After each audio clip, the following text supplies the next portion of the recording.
Well, now we know. Meghan Markle is a menace to free speech, and that is now official. It's not just the way that the Duchess of Sussex plays the race card and now the gender card, it's the way that she runs to the free speech police to shut down people who call her out. In this case, British presenter Piers Morgan. Now, last week there was an official ruling by Britain's communications police, Ofcom. Ofcom defended Piers Morgan's right to call Markle unbelievable, untrustworthy, someone who makes stuff up. But this ruling also goes straight to the integrity, or should I say lack of integrity, of Markle herself.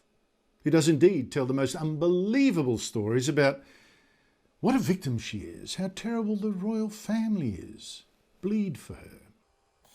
And when I say these stories are unbelievable, I mean exactly that. They are things that a rational person could not believe.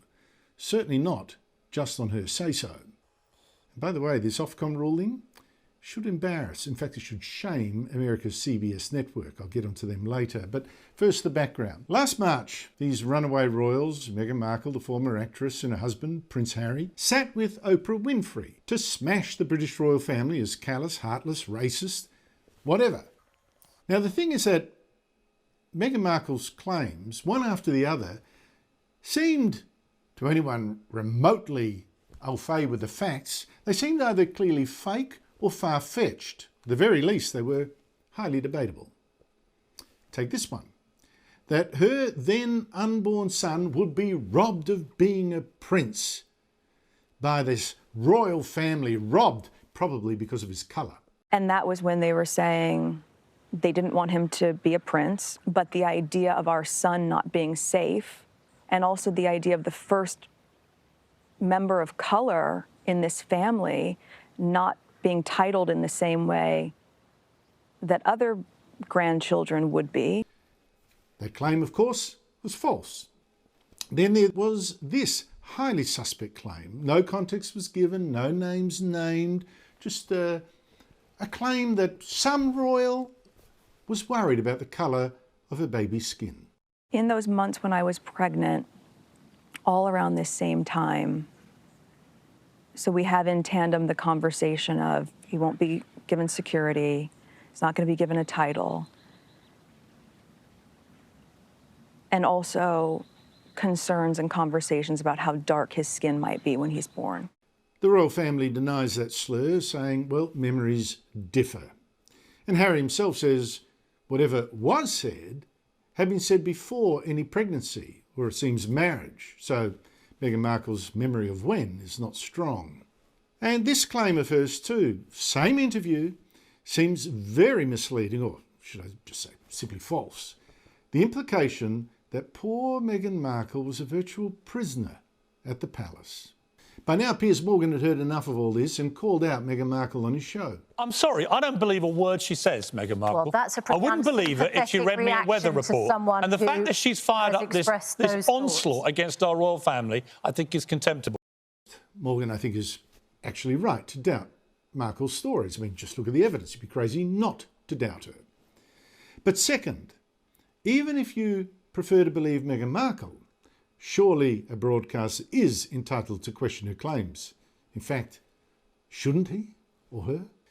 And, of course, 50,000 complaints also poured in, and ITV buckled, told Morgan to apologise. He, of course, wouldn't, nor should he have. And he stormed off the set and out of ITV after one of the staff also played the race card. It's their lived experience, and... No, it's not true. Well, look, Piers, it's their lived experience. And again, this is where the confusion comes in. You know, how do you sometimes identify covert racism? It's actually quite hard because it's not there for But Alex, on that one, it's not true. So, do you know what? That's pathetic. You can track him, maybe not mine. No. See you later. I'm being... Sorry, can't do this. For ITV to then dump Piers Morgan was a sin against journalism. It was cowardice writ large. And now Britain's media policeman Ofcom has suggested exactly that. It has ruled, it has made the obvious point, that, consistent with freedom of expression, Mr Morgan was entitled to say he disbelieved the Duke and Duchess of Sussex's allegations and to hold and express strong views that rigorously challenged their account. And the restriction of such views would, in our view, be an unwarranted and chilling restriction on freedom of expression. It is amazing that this even needed saying. But what is worse is that it needed saying to the very media organisation that had hired Morgan and then showed him the door for simply doing his job, for demanding evidence for Meghan Markle's wild and damaging claims. But there's a message in all this for the American media as well, specifically for CBS, which has acted shamefully in protecting Markle from scrutiny, the scrutiny she really deserves. On the CBS show The Talk, panellist Sharon Osbourne defended Piers Morgan from the smear of racism, even though she said she did not agree with his criticisms. Did I agree with what he said? No. Everybody goes, if you support him, then you must be racist because he's racist. I'm not racist, neither is Piers racist. While you're standing by your friend, it appears that you give safe haven to something that he has uttered that is racist. I feel even like I'm about to be put in the electric chair because I have a friend who many people think is a racist, so that makes me a racist. I know Piers Morgan is not a racist and is not.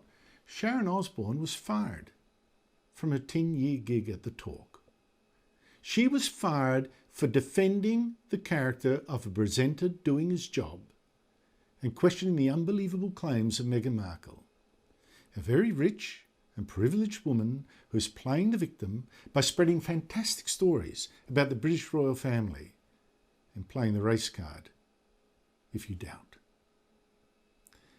Shame on CBS, shame on ITV, and shame on Meghan Markle.